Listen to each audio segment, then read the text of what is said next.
My name is Elias Thorne. For most of my 28 years, I've lived in Port Blossom, a city that always feels like it's holding its breath, waiting for a sun that rarely breaks through the persistent marine layer. It's a place of damp cobblestones, the distant cry of gulls, and the quiet hum of a life I felt was happening to me, rather than one I was actively living. I work as a graphic designer for a small firm, Linden Creative, where my days are spent arranging pixels into neat, pleasing patterns, a sense of order that felt absent from the rest of my world. My life, until recently, was defined by a gentle, accommodating nature, a deep-seated desire to keep the peace, especially where my family was concerned. For over a year, I had been nurturing a private, sacred dream. It was a vision of the Amalfi Coast, a place I'd only seen in photographs but could feel in my soul.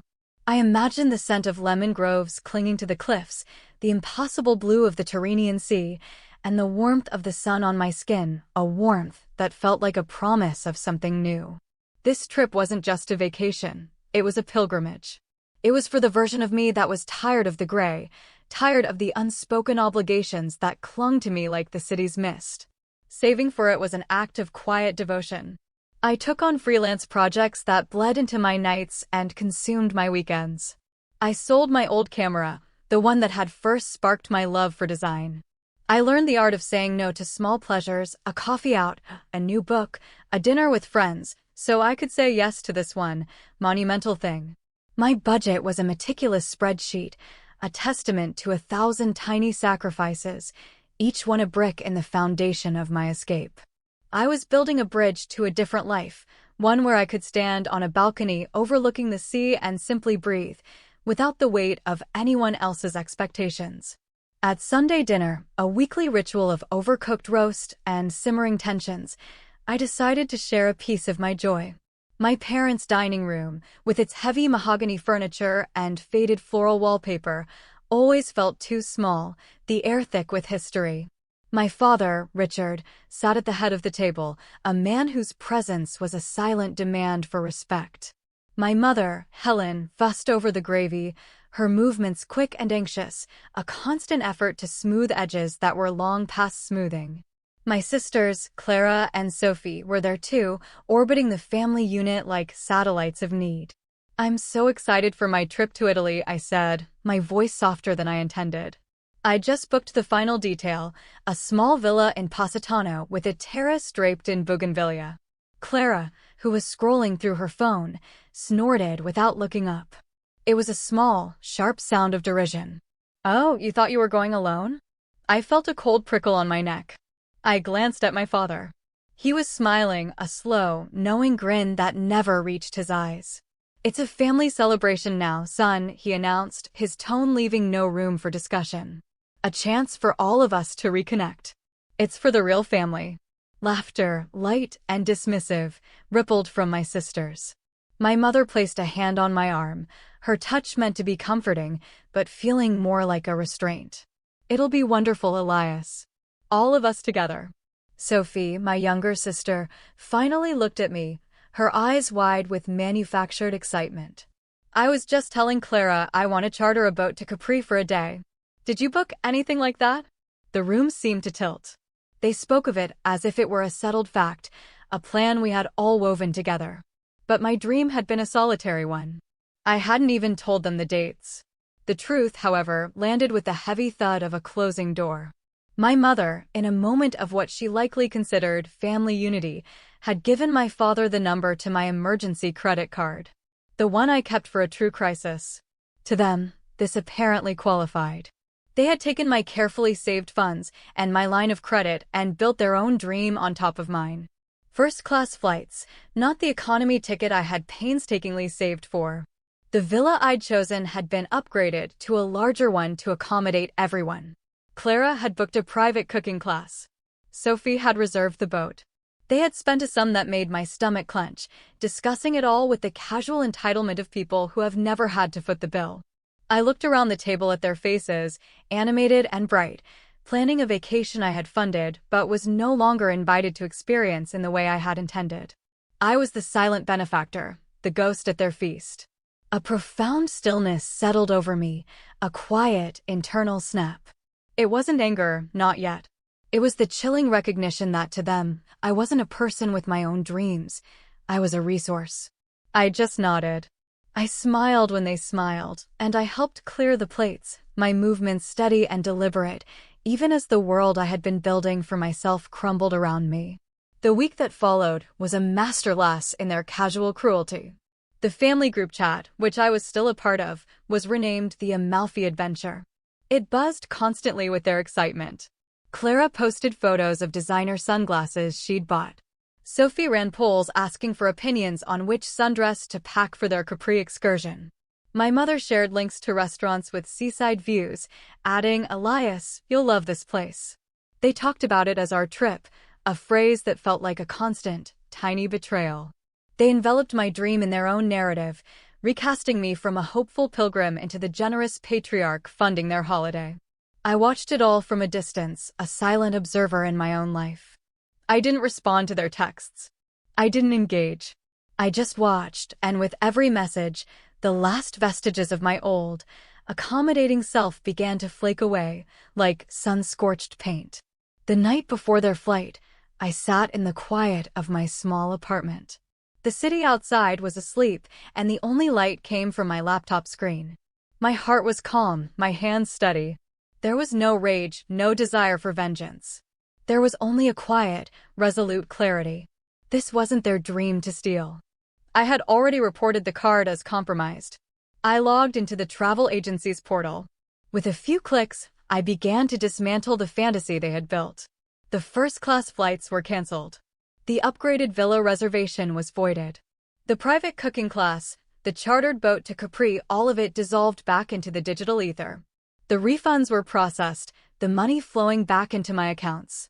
It took less than 20 minutes to undo a week of their gleeful planning.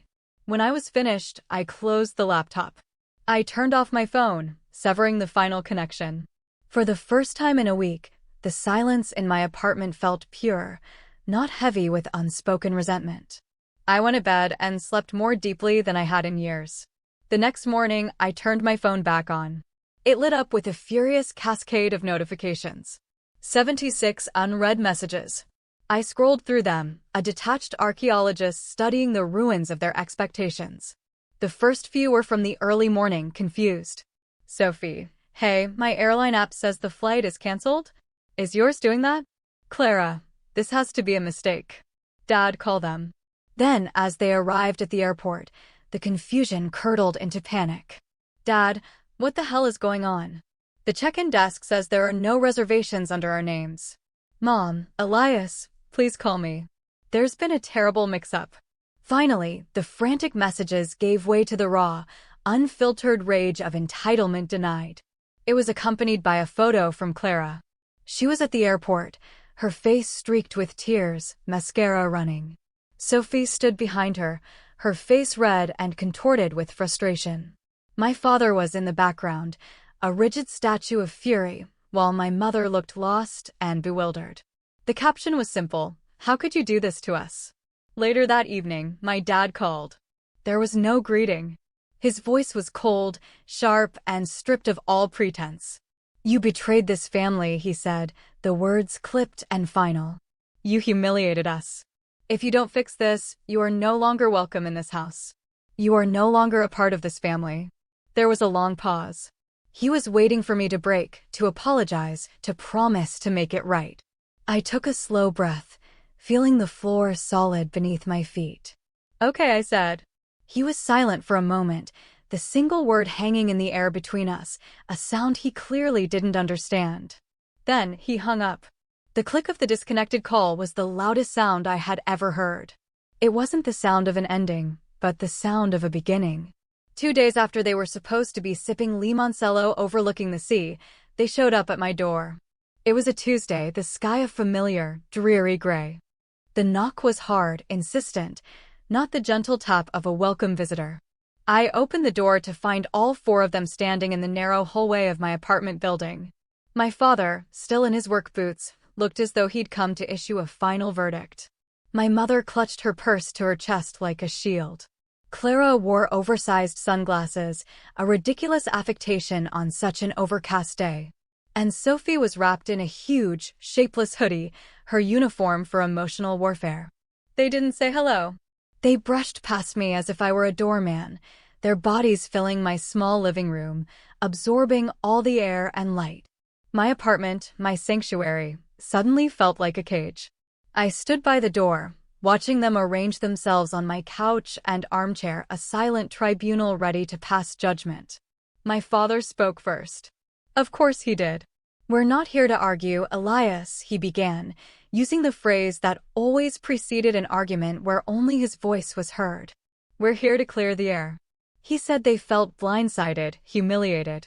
He spoke of the embarrassment of standing at the airport, of having to explain to the check-in agent that there had been a misunderstanding. He didn't focus on the theft of my money or the hijacking of my dream, but on the damage to their public image. "What you did wasn't just mean," he said, his voice low and gravelly. "It was cold. It made us look like fools." My mother chimed in, her voice trembling with practiced fragility. "I just don't understand, sweetheart. Why would you want to hurt us like that? We needed that trip. This year has been so stressful for your father, for all of us." She framed their desire for a luxury vacation as a medical necessity, a treatment I had cruelly withheld. Clara, still hiding behind her sunglasses, shook her head slowly. "I still can't believe you did it," she murmured. "I had to tell all my friends the trip was off. Cancelled by my own brother. For no reason." Sophie, who had been staring at a spot on my rug, finally looked at me.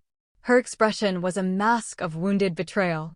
She only said one thing, but her words landed with the weight of a stone. "You knew we were counting on this. Counting on it. Not hoping, not asking." They had counted on my silence, on my inability to say no. They had factored my submission into their plans. They had decided, in a courtroom where I was not present, that my work, my savings, and my solitary dream were assets to be liquidated for their collective comfort. And when I finally refused, they didn't see their own transgression. They only saw my betrayal. This time, I didn't fight back. I didn't raise my voice. I had spent years trying to make them hear me, and it had been like shouting into the wind. So I tried something new. I listened. I sat on the edge of my armchair, my hands resting calmly in my lap, and I let their words wash over me. I nodded at what I thought were the appropriate moments. I said things like, "I hear you, and I can see why you'd feel that way." I let them believe they were getting through to me, that their performance of injury was softening my resolve. It was easier. It required nothing of me but stillness. They left about an hour later, a tangible sense of relief in their posture. They thought they had laid the groundwork for my inevitable apology and restitution. They had no idea that I wasn't hurt or angry anymore. I was just awake. 3 days later, the first test came. A text from Sophie. "Hey, I know things are still weird, but my rent is due and I'm a little short. The landlord is being a real jerk about it. Just need some help this month." I read the message, then set my phone down on the kitchen counter and went back to sketching a logo for a freelance client. The silence that followed was a new kind of power. That evening, a follow-up from Clara arrived. "Eli, can you just help Sophie with her rent? She's really freaking out. Just this once." I didn't open the message. The next morning, my mother called. Her voice was thick with emotion, a carefully calibrated tool she had wielded against me my entire life. "Elias, darling, I'm so worried about Sophie. It would be just heartbreaking if she got evicted. Think of the shame. It would reflect so badly on all of us. On all of us." The family's reputation was always the final, unassailable argument. I listened, said I had to go, and ended the call. That night, my father called. He dispensed with the niceties. "You're punishing your sisters," he said, his voice hard. "Withholding money when you know they're struggling is cruel. I don't recognize the person you're becoming." He was right. He didn't recognize me. They had created the role of the dependable, guilt-ridden son, and I had played it for so long they'd forgotten it was a performance. Now I was off script, and they didn't know what to do. The person I was becoming was simply myself, and he was a stranger to them. The messages intensified. They became longer, more dramatic, a coordinated assault of emotional blackmail. Clara accused me of actively trying to ruin Sophie's life. Sophie sent a barrage of texts calling me selfish, bitter, and pathetic. My mother left tearful, rambling voicemails that I listened to with a kind of detached curiosity before deleting them. My father sent one final, damning text: "You are no longer acting like a member of this family." I didn't respond to a single one. My silence was a wall they couldn't breach, and it infuriated them more than any argument ever had. A week after the first request, there was another knock on my door. I peeked through the peephole and saw Sophie standing there alone, pacing in the hallway, her face pale and anxious. She knocked again, harder this time. I didn't move. I just stood in the quiet of my apartment, watching her silhouette through the distorted glass until she finally gave up and left. That night, she texted me a screenshot of an eviction notice. The caption read, "Happy now?" I didn't reply. What they failed to understand was that this was never about punishment. It was about consequences. They were testing the boundary I had drawn, pushing against the door to see if it would swing open as it always had. They weren't just asking for money, they were asking if I was still theirs to command. The door remained closed. And that's when things truly began to change. The quiet offensive collapsed into open warfare. My father sent me a long, formal message that looked as if it had been composed in a word processor. It was titled, "A Formal Response to Your Recent Behavior." He wrote of my chilling lack of empathy and my selfishness that was fracturing the family bond. He concluded with an ultimatum: make amends or prepare to be permanently on my own.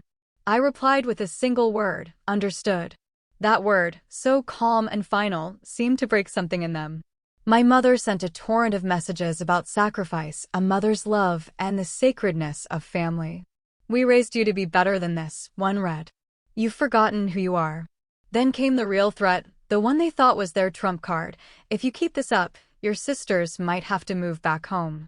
Do you really want that for them? For us? And there it was. The heart of the matter. It wasn't about Sophie's well-being or Clara's feelings. It was about their own comfort. They didn't want to deal with the consequences of their daughter's financial instability, a problem they had long outsourced to me. They didn't want the inconvenience, the noise, the disruption to their quiet, orderly life. They had broken it, and now they were trying to guilt me into cleaning up their mess. But I didn't flinch. And within days, the inevitable happened. Sophie's social media became a public diary of her downfall. It started with a cryptic black square captioned with a quote about betrayal. Then came a blurry selfie, her face puffy from crying. "Guess who's moving back into the dungeon," it read, complete with an upside-down smiley face emoji. It was designed to shame me publicly. And it worked, to a degree. A few distant relatives and family friends sent me concerned messages. A coworker gently asked if everything was okay at home. That night, my mother left a voicemail that was just the sound of her crying. Not words, just raw, painful sobs. I sat on my couch in the dark and listened to the entire recording. Then I deleted it. A week later, I saw a small moving van outside Sophie's apartment building. By that evening, she had posted a photo of her old teenage bedroom at my parents' house, cramped, filled with dusty relics of her past. The caption, "Back in the tomb. Thanks to my selfish brother." 3 days after that, Clara followed. She didn't announce it, but a friend of mine who lives in my parents' neighborhood mentioned seeing her car in their driveway. They were all back under one roof. A full house, one main bathroom, and decades of resentment simmering in the close air. The next morning, I opened my messaging app and saw that the Amalfi Adventure group chat was gone from my list. I hadn't been notified. I hadn't been given a final word. I had simply been erased. It was in that quiet, digital excision that I realized a profound truth. They didn't remove me because they hated me. They removed me because I possessed something they could no longer control: peace. The silence that followed was vast and absolute. It was strange at first, like a phantom limb.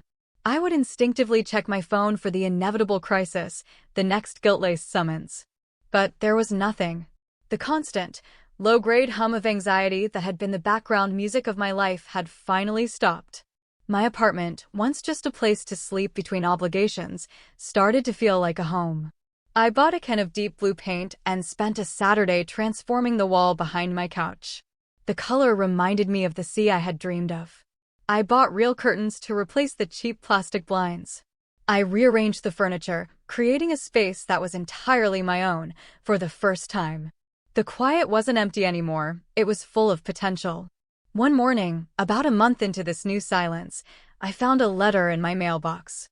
A thick, cream-colored envelope with my name written in sharp, neat handwriting. There was no stamp, it had been delivered by hand. Inside, a single sheet of paper held just a few lines.